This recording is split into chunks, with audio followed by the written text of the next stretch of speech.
राम राम जी सभी ने। आज मैं सुनाने जा रही हूँ पोई महीना की चौथ माता की कथा। सारी लुगाइया ना अपने सुहाग के लिए, आपका बेटा के लिए चौथ माता की कथा सुननी चाहिए। और सब ने कोई ना व्रत रखना चाहिए। अगर व्रत कोई ना भी कर सके तो चौथ की कथा सुननी चाहिए, जिससे भी अपन पुण्य मिले है। मैं शुरू कर रही हूँ चौथ माता की कथा। एक साहूकार हो, बीके एक बेटो और एक बहू हुई। बहू पीर जाती, जदी के बाप पूछ तो के खा कर आई बेटी। वह बोलती पापा जी मैं तो बासी कुसी खा कर आई हूँ। एक दिन साहूकार को बेटो से ससुरा से मिलन न गयो। ससुरो बोलियो कि थे तो मेरी बेटी ने बासी कुसी रोटी गालो हो। बेटो यह बात सुनकर आकर घर हम आपकी माँ ने पूछो तो माँ बोली कि बेटा मैं तो ताजी गालू हूँ, चाहे तू आज ही देख लीजिए। एक दिन बहू को बाप आयो और बिन पाछो पूछो कि बेटी के खायो। बेटी बोली पापा जी मैं तो बासी कुसी रोटी ही खाई। बाप के जाने के बाद में ताजी खा बाप के जाने के बाद में धनी बहुत नाराज हुयो और नाराज होकर बोलियो कि तन ताजी रोटी गाला और तू तेरा मेरे बाप ने क्यों बदनाम करे है बासी कुसी बता के। जद वह बोली कि थे कुमा बा जाओगा, थे कुमा के लाओगा, जब तक जना ही मेरी रोटी ताजी होएगी, बीते मैं तो बासी कुसी रोटी ही खाऊं। यह सुनकर उनको धनी कुमारने चले गयो। एक दिन वह पड़ोस में गई और आगला के गई, देख के बोली कि कहानी सुन रहा। जब पूछी कि यो के करो हो तो पड़ोसन बोली कि चेहे मैं तो चौथ माता की कथा सुना हम। इससे अंधन होवे है, बेटा पोतो होवे है, 12 वर्ष को बिछ डेढ़ो मोटियार घर आ जावे है। जी के दिन से वह चौथ व्रत को व्रत करने लगी है। बीकी सास बिन 4 वक्त को खानो देती, जिका में से एक व्रत को बा हाथ रखकर निकालती, एक वक्त को खानो बा गाय ने दे देती, एक वक्त को खानो बा राखड़े में दाब देती और एक व्रत को खानो बा चांद ने अर्घ दे के खुद खा लेती।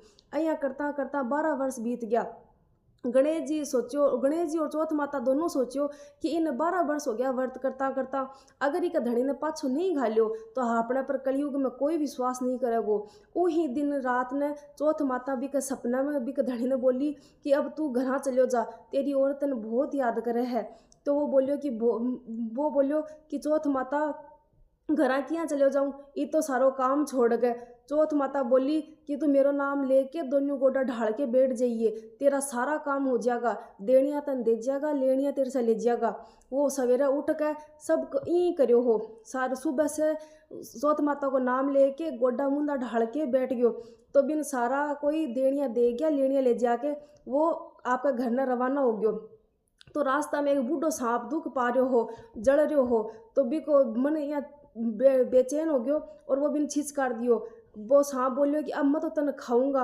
वो बोलियो कि मैं तो 12 वर्ष से घर जाऊँ हूँ, जखो मेरी माँ लुगाई मेरो इंतजार करे है, तू मन पहले घर पूग जान दे, फिर तू मन खा लीजिए। सांप बोलियो कि मैं कहीं विश्वास करूँ।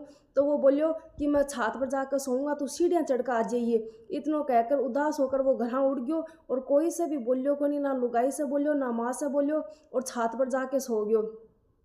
रात में सोने के लिए गयो और एक सीढ़ी पर बालू रेत घाल दी बिकी लुगाई और एक में कुंडा में दूध घाल कर रख दियो, एक में पानी घाल कर रख दियो और एक पेड़ी पर बिकी लुगाई फूल बखेर के छोड़ दिया। रात में सांप आयो, पहले तो बालू रेत में खूब लोट पलोट खायो, फिर वो सारो दूध पी लियो, फिर वो फूलों की सुगंध में खूब लेट्यो, फिर छात पर जान लग गयो। तो चौथ माता सोची कि आपा ही को संकट नहीं टलांगा तो कलयुग में अपन कोई को नहीं मानेगो। तो चौथ माता उन्हें ढाल से ढककर तलवार से मार दियो, पर थोड़ी सी पूंछ कट कर उसकी जुत्ती में गिर गई है। पूंछ सोचियो कि वो जुत्ती पैरसी ने जद आपा इन खजिया कीड़ियाँ आपस में बात करी कि एक लुगाई आपा ने रोजी ना चून गिरती, सोई का धनी अगर आपा नहीं बचाई हो तो अपन कलयुग में कोई चून नहीं गिरे लो। सगली कीड़ियाँ लाकर पूंछ ने थोती कर दी। उनका धनी को संकट कट गयो। सवेरा उठने देर होगी तो माँ उठने जान लगी तो सीढ़ी पर खून देख के माँ जोर से चिल्लाई कि मेरो बेटो तो आज मर गयो। बेटो आकर सारी बात बताई और माँ ने पूछे कि मेरे नाम से कोई पुण्य व्रत कोई करियो के। माँ बोली मैं तो कुछ भी कौन करी, पर लुगाई बोली कि मैं करूँ हूँ चौथ हारे लिए चौथ माता को व्रत। माँ बोली कि मैं तो तन 12 कदे कौन देखियो, मैं तो तन 4 भगत को खानो देती और तू 4 भगत को खानो खा लेती। जाना बहू बोली कि मैं एक भगत को खानो हाथ लाकर निकालती, एक भगत को गाय ने देती, एक भगत को राख में गाड़ती और एक भगत को मैं चांद ने अर्घ दे के मैं खुद खाती। बिकी चांद ने अर्घ दे के मैं खुद खाती। बामणी की छोरी ने बुलाकर पूछो तो बोली कि हाँ देती। गाय ने पूछो तो बाबी हंकारो भर दियो और राखड़े ने खोद के देखियो तो भी मैं सोना की जेठ जेवर सारा निकलिया। सारी नगरी में हेलो फिरा दियो। कोई भी पुरुष की औरत बेटे की माँ दीदा गोडा को धिणी कोई भी व्रत करियो और आपका सुहाग के लिए ये व्रत न राखियो। सब कोई ये व्रत न करियो, कहता न सुनता सब कोई हंकारा भरियो और ये चौथ माता की कथा न सुनियो। हे चौथ माता भी का सुहाग की जिया रक्षा करी, बिया सभी का सुहाग की रक्षा करिए, सब ने निरोगा राखिए। जय चौथ माता की।